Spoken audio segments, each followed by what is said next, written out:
سید حسین موسوی نژاد هستم.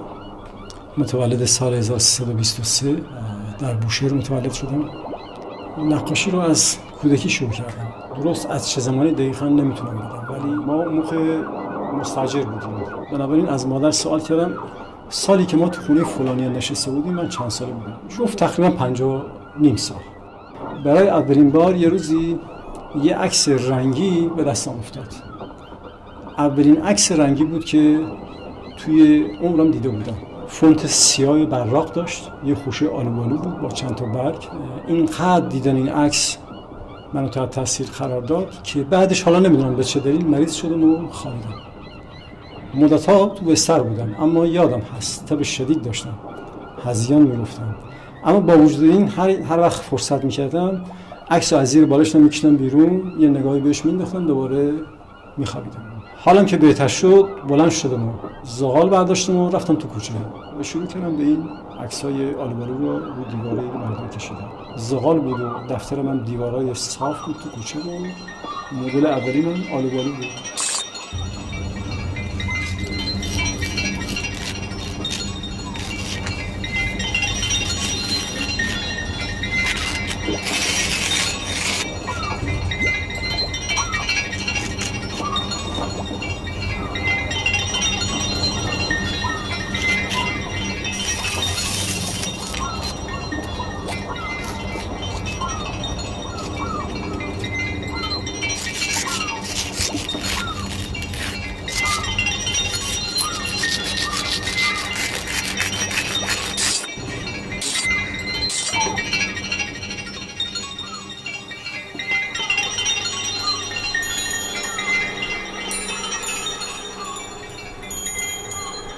یکی از مشکلاتی که در گذشته در زندگی ما بوشهری‌ها نقش اساسی ایجاد می‌کرد آب بود. آب و مسئله کمبود آب بحرانی بود که همیشه دامنگیر ما بوشهر بود. از یک طرف ما در منطقه کمباران قرار داشتیم و آبی که مهار شده باشه و از منابع زیرزمینی آب بخواد در اختیار ما قرار بگیره وجود نداشت. کل آب مصرفی در بوشهر منحصر میشد به یه تعداد آبانبارای خانگی که اونم در منزل همه کس نبود و دو تا منبع عمومی آب بود در شهر، یکی آبانبار قوان و یکی آبیاری بودش. برای تهیه این آب گروه‌های مختلف بودن که مراجعه می‌کردن به آبانبار یا به آبیاری.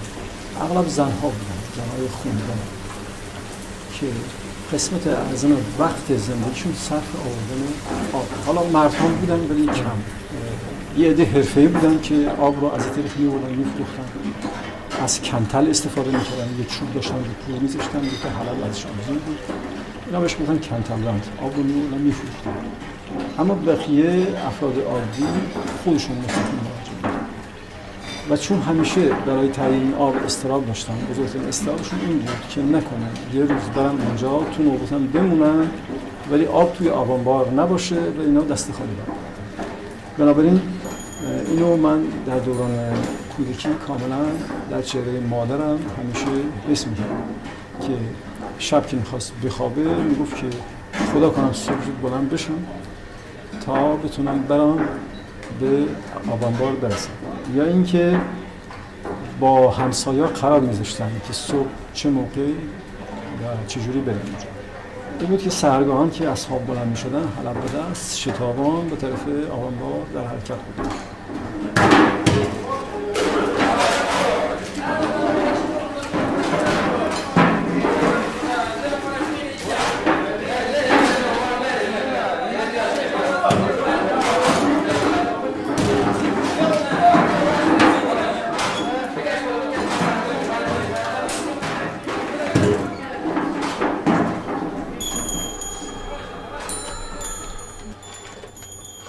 پدرم شغلش نجار بود و من از بچگی تو دست بال اون میپریدیم و کارهای نجاری رو کم کم یاد گرفتم ازشون. بعدا که دیگه بزرگتر شدم به عنوان پادو و فرمون بردار و نمیدونم شاگرد با ایشون کار میکردم. یاد گرفتن حرفه نجاری خیلی برای من راهگشا بود برای کارهای بعدی، من جمله مجسمه سازی. معمولا کارش تو خونه ها بود، اون کارگاه ثابتی نداشت. اون موقع بعضی از مشاغل سیار بودن و میرفتن کارا رو تو خونه انجام میدادن. من معمولا باش میرفتم اونجا کار رو یاد گرفتم.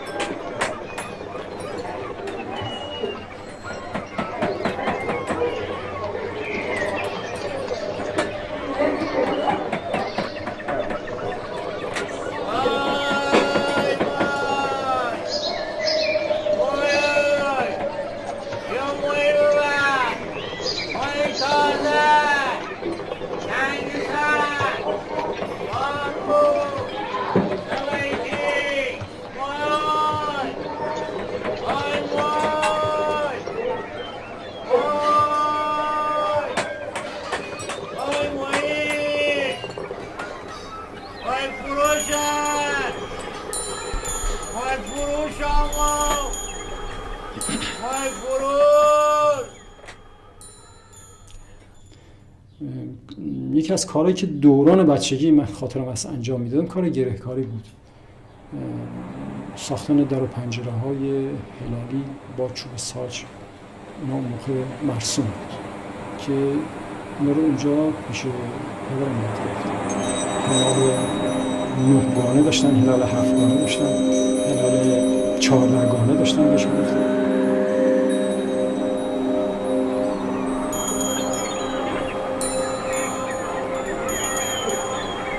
برای اون موقع که سواد نبود یا کم سواد بودم، طراحی این چنین کارها با هم شاهکار بود. همه رو بر اساس تجربه انجام دادم. اون چیزی که در مرحله اول تو طراحی مدارک عمل قرار می‌گرفتن این تیرک‌ها بود. تیرک‌ها رو چجوری کار می‌کنن که باربر باشه و بتونن این گره‌کاری ریز را به اینا تکیه بدن. به نکته سوم شیارها یا کنشکاف‌هایی بود که اینا می‌زدن برای جاسازی شیشه‌ها. جالب اینه که تو این کارها مطلقا از میخ استفاده نشده. تمام اتصالات به وسیله فاق زبون یا کام زبون هست، مگر استثناءاتی باید قائل بشه. اینجا که فاق زبون بوده به خاطر اینکه اینا از هم دیگه در نرن از چوب استفاده کردن. به رنگ‌ها خیلی توجه داشتن.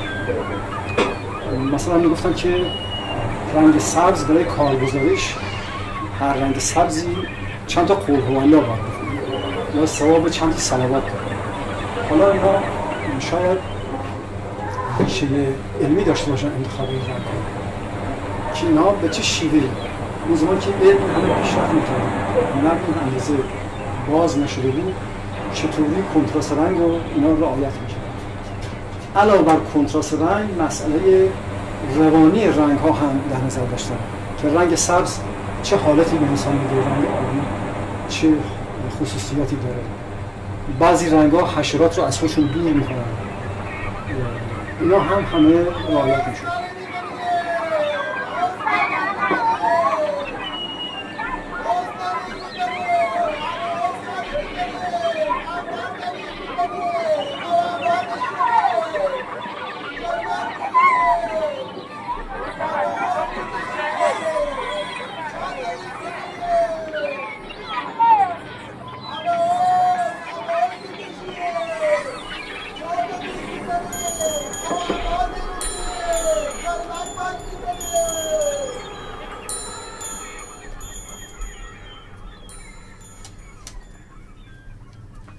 من فکر میکنم که اگر بعدها تونستم نقاشیمو ادامه بدم یا مجسمه را شروع کنم یا سری از معماری در بیارم، همه و همه مدیون دورانی هستن که نجاری رو خوب گرفته بودن. نجارا یکی از کارهایی که انجام میدادن همین بود، ساختن هلال‌های رنگی بود دیگه، ارسی‌ها بود، ارسی‌های تاشو که کشاوی از بالا به پایین حرکت میکنه دیگه، بازشوهایی بود، کرکره بود، کرکرهای ثابت و متحرک بود.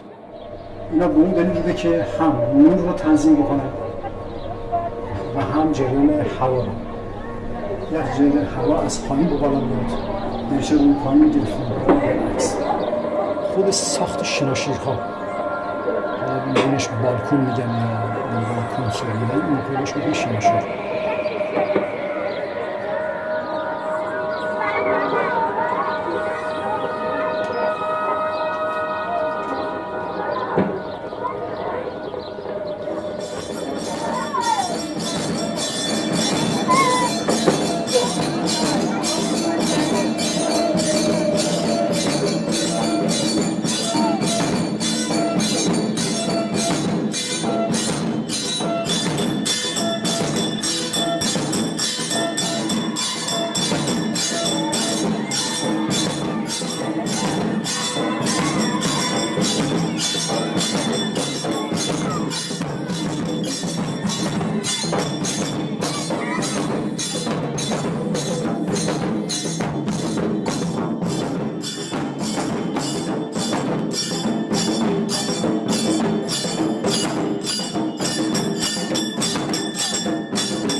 کوچه ها همه تنگ بودن و ارتفاع خونه ها بلند بود و بافت معماری طوری بود که فرضاً اگر دو تا بنا کنار هم دیگه به فاصله 2 متر شروع میشد یا 3 متر شروع میشد، اینا به تدریج که بالا میرفتن، سیستم معماری اون موقع اینطوری بود که با اضافه کردن کنسول در بین راه، این ساختمان در یه نقطه تقریباً به هم نزدیک میشدن. بنابراین حسن این اتفاق این بود که هم بادهای موسمی یا بادهای جهت‌دار بوشهر، مثلا باد شمال یا باد جنوب یا باد قبله، تو این کوچه‌ها که می‌افتاد، کوچه‌ها این بادها رو هدایت می‌کردن از کوچه به کوچه دیگه و باعث خنک شدن می‌شد.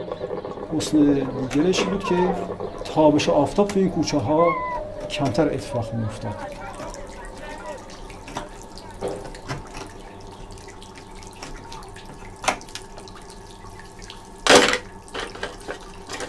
من بیقراری و بیتابی میکنم، میگه نه حوصله داشته باش، صبر ده. همیشه ما دعوت به صبر میکنیم که از خصوصیات خوبش.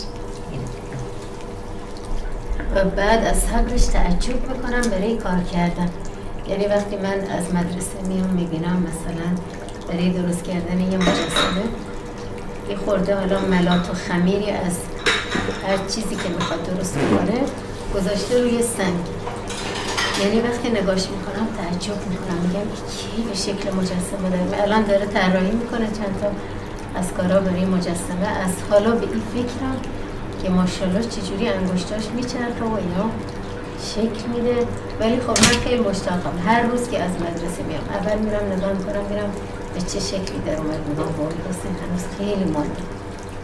برای یه هنرمند خیلی واجب و لازمه که محیط خونه فضا براش مستعد باشه، یعنی آماده باشه، یه محیط مساعد و مناسبی براش حاضر و آماده باشه. هر آن چیزاش مثلا تو حیاط هوا گرم شده، من یه دفعه میام میبینم روی میز ناهارخوری یه مجسمه گذاشته و اطرافش سنگ و سیمان و چسب و چیزایی که گذاشته، دیگه اعتراضی نمیشه چون واقعا میدونیم که نیاز هست. دیگه بعضی وقتا دوست داره مثلا کاراش رو زمین پهن شده، حالا یه سری میخواد کارای حجمش از بالا ببینه یا کار بکنه، روی فرشا حالا خودش رعایت میکنه، چیزی فرش میکنه و استفاده میکنه.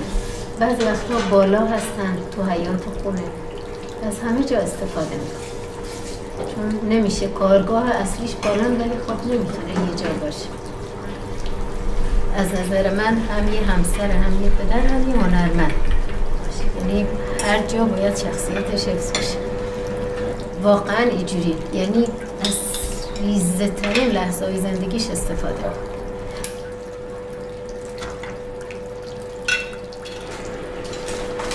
حالا میخوام اینو بگم که میگن کار هر هنرمندی مستوجب ستایش نیست. ستایش مستلزم کسی است که این هنرمند رو یا تشویق میکنه یا معرفی میکنه به جامعه. چون اگر این نبود این هنرمند رو در گوشه این زبان. از این بابت من خودم رو مدیون ایشون میدونم، چون اگر زحمات ایشون، یعنی این که میگم زحمت در حد عیسی ایشون واقعا با من رفتار کردن. من اگر در یک جمله خلاصه بکنم هرچی که دارم مدیون ایشون هستم، یعنی اگر حضور ایشون یا وجود ایشون نبود من اصلا امروز کما فی سابق مثل اون 30 سال گذشته باز شما هم منو نمیشناختید و حضور شما اینجا موجود نداشت.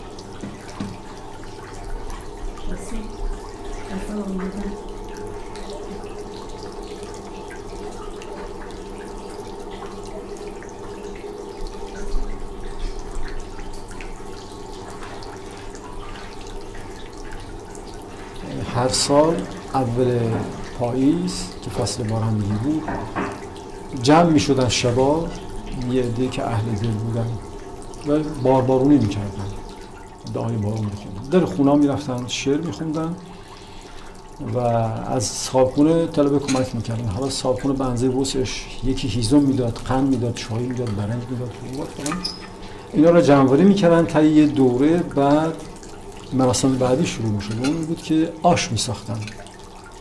آش حالا یا آش رشته بود یا آش گندم بود، اینا رو می ساختن و توزیع می کردن بین همسایه‌های اطراف.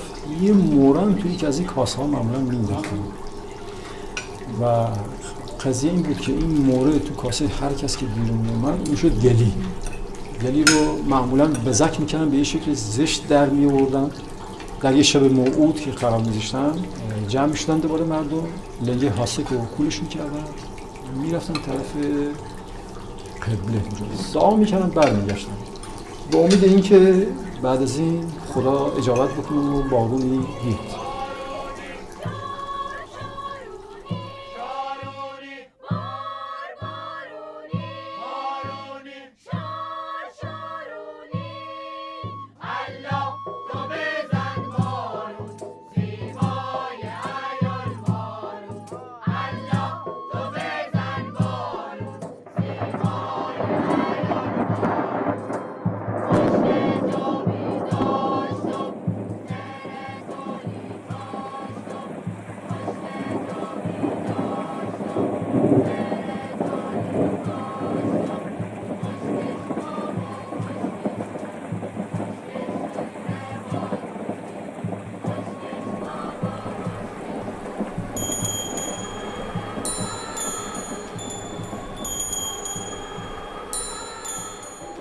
یکی دیگه از کارهای نجاری عرض کنم که سقفا بود.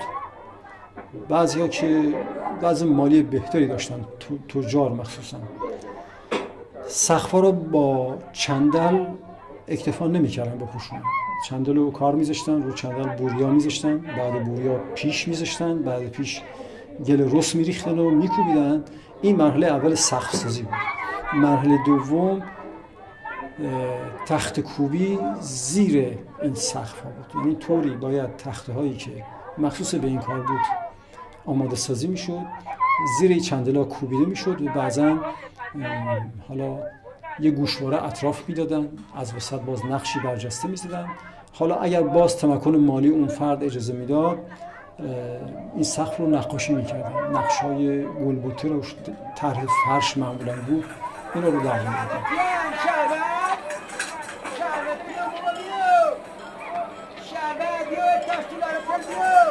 شربت خنک موجیگرد حال بیار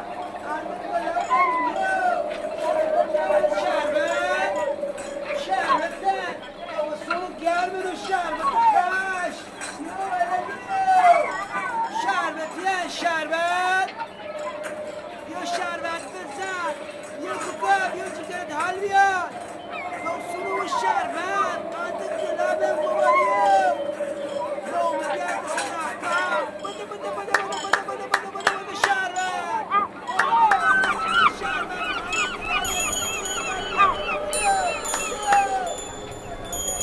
روی دیوارا شروع کردن به کار کردن. البته اینجا سیمان نبود، صاف نبود، یا هیچ کدوم صاف نبود. بنابراین من اولین کارم اونجا شروع کردم.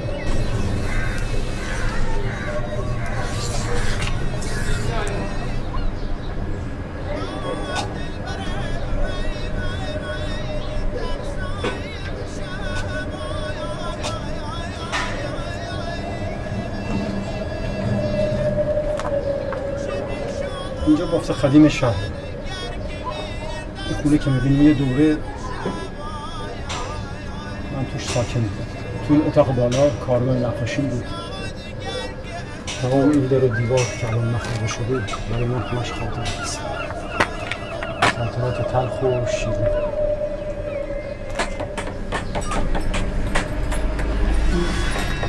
شناشیران هم یه خاطره ازش دارم. دورانی که من بچه بودم به اتفاق پدرم این ساخته. اینجا دیگه زمین خالی بود و میدون بود.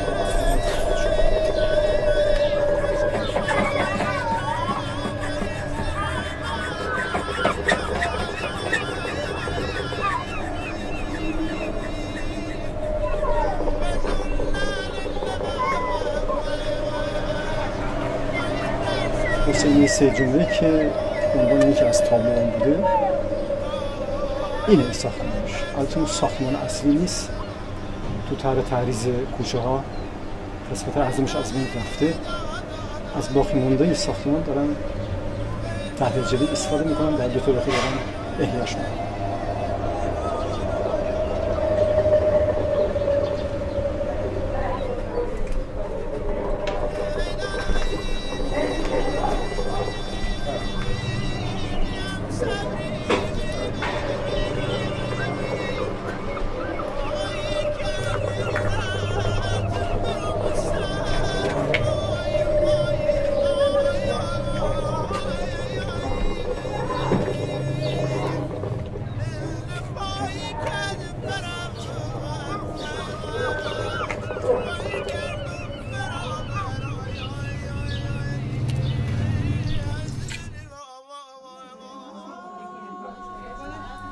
خب دیگه صدای سنجدمان که از دور شنیده میشد تداعیگر ماهی بود که ماه عزاداری. حالا اونهایی که اخلاص داشتن این صدا که از دور میشنیدن اشک میریختن. مردم با اخلاص به این صداها گوش میدادن. این صداها صدای متبرکی بود.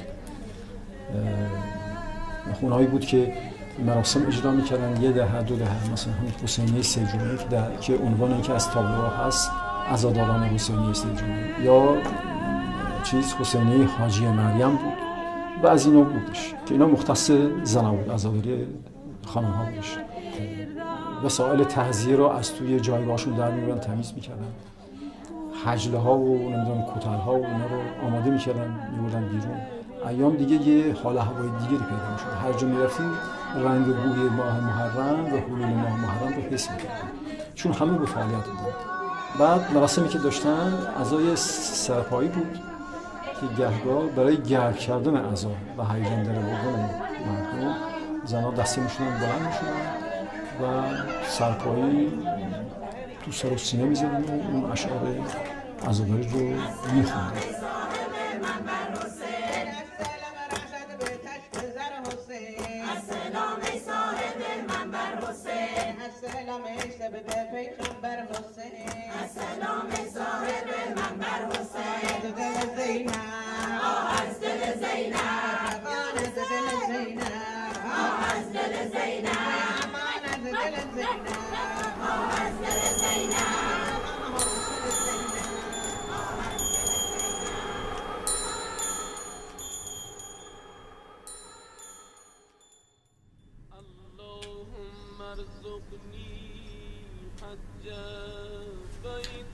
یکی از کارها دمدم سحری یا دمدم سحری، اینها افرادی بودن که در ایام ماه رمضان تو کوچه ها بگردن و دمام بگردن بلزن و با به صدا در آوردن این دمام مردم را هنگام سحر از خواب بیدار بکنن تا به عباداتشون بپردازن.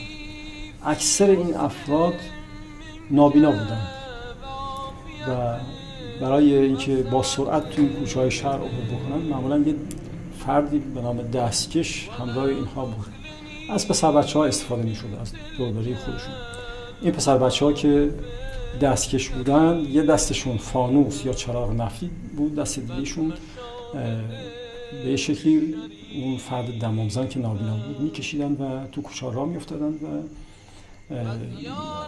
اشعاری زیر لب زمزمه می‌کردن. گهگاه یه تعداد دیگری داوطلبانه دنبال اینا راه می‌افتادن، مثلا دسته 4 تایی 5 تایی هم گاهی می‌شدن و در طول یک ماه رمضان هر روز هر سحر کارشون این بود و بعد از آخر ماه که روز عید فطر بود از صبح زود لباس نو می‌پوشیدن و تو کوچه ها راه می‌افتادن. این دفعه دیگه هم ریتم دمامشون عوض شده بود و هم متن اون شعرهایی که می‌خوندن. بیشتر شعرهاشون حمد و ثنا بود و تبریک عید بود و مردم هم وظیفه داشتن در ازای اون خدمتی که در طول یک ماه از اینها گرفته بودن حالا بهشون یه پاداشی بدن به نام عیدی. همه خوابن تو بیداری، همه خوابن تو بیداری، خداوندان دستار،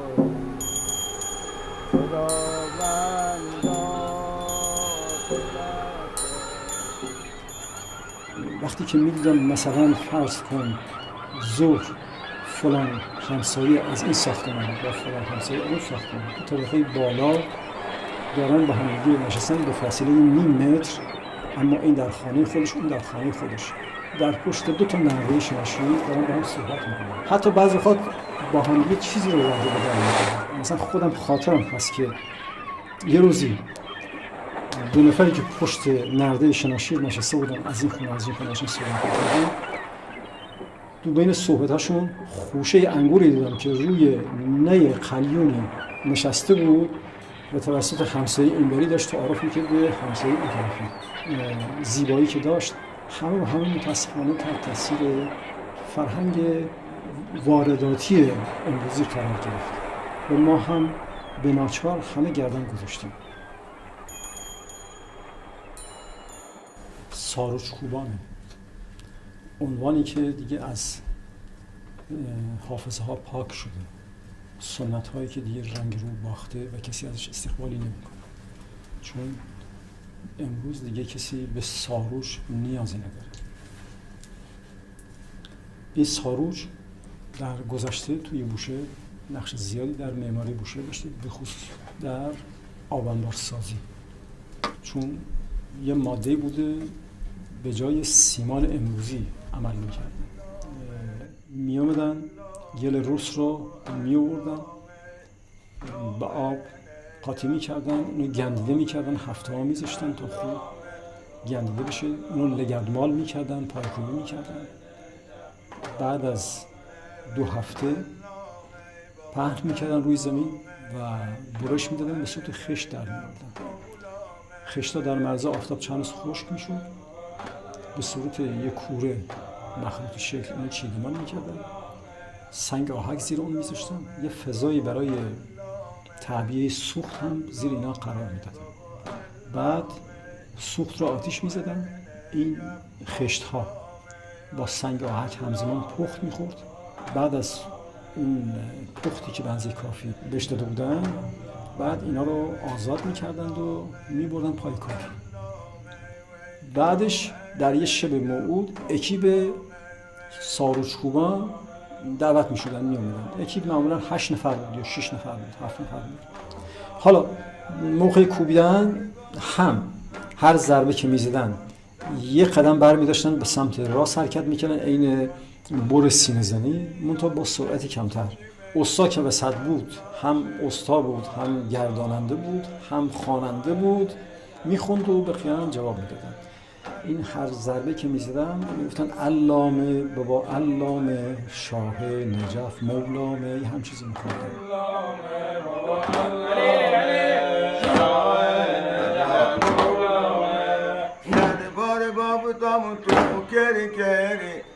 بار گفتم تو کری نگاه میکن تو بنجری با بچه ها بازی نکن، از بچه ها تو گوش نکن. علامه بابا علامه شاه نجف مولامه.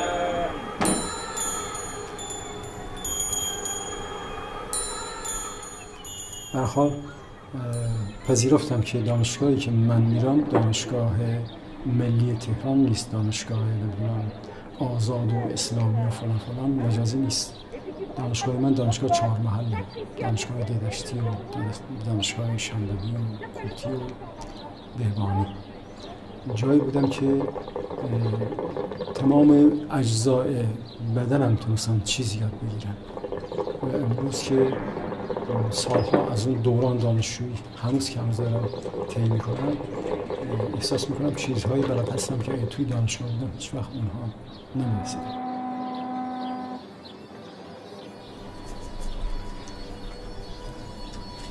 یکی دیگه از مراسمی که از گذشته تو خاطرم بود و اونا رو به تصویر کشیدم، یزله بود در بوشهر. سنت بسیار جالبی که کسانی که اون دوره اونا را دیدن هیچ وقت فراموش نخواهند.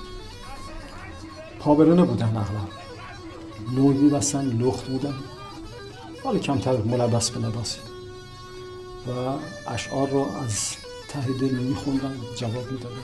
مراسمی بود فوق‌العاده زیبا، کاربرد متفاوت داشت. توی مراسم عروسی‌ها اجرا می‌شد، ختم سرون‌ها اجرا می‌کردن. تو میتینگ‌های سیاسی مخصوصاً برای هدایت افکار عمومی از یزله استفاده می‌کردن.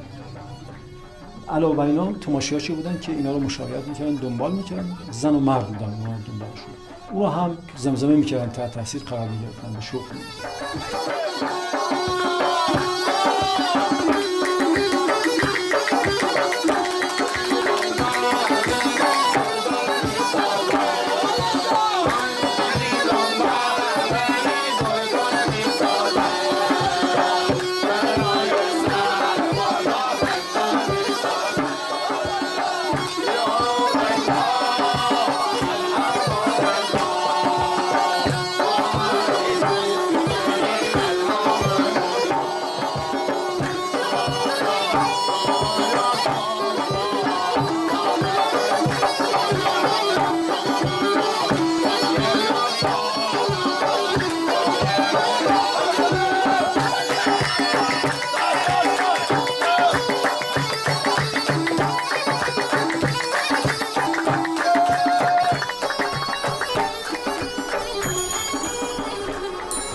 بوشهری هستم.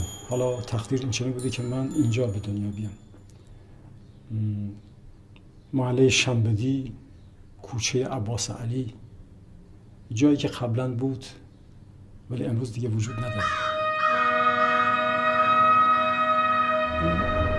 یه زمان اینجا ساکت بود، فقط صدای قهقه خنده و صدای بازی بچه‌ها به گوش می‌رسید. یا اغلب اینجا کفتر داشتن، کبوتر داشتن، صدای بال زدن کبوترها به گوش می‌رسید. اما حالا همه از بین رفته، صدای خشن ماشین یا بوق ماشین و دیگه هیچ.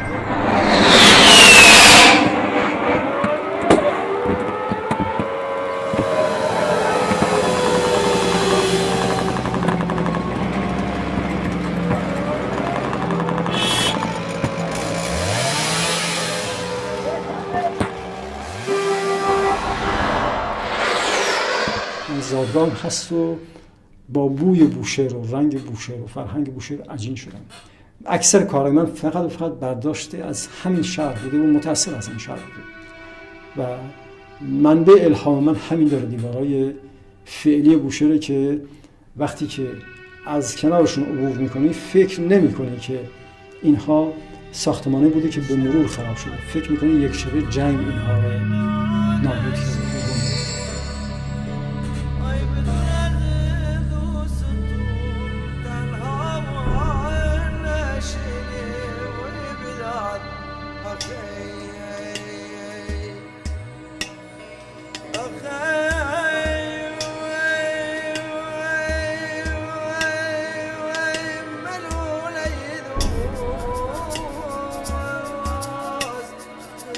to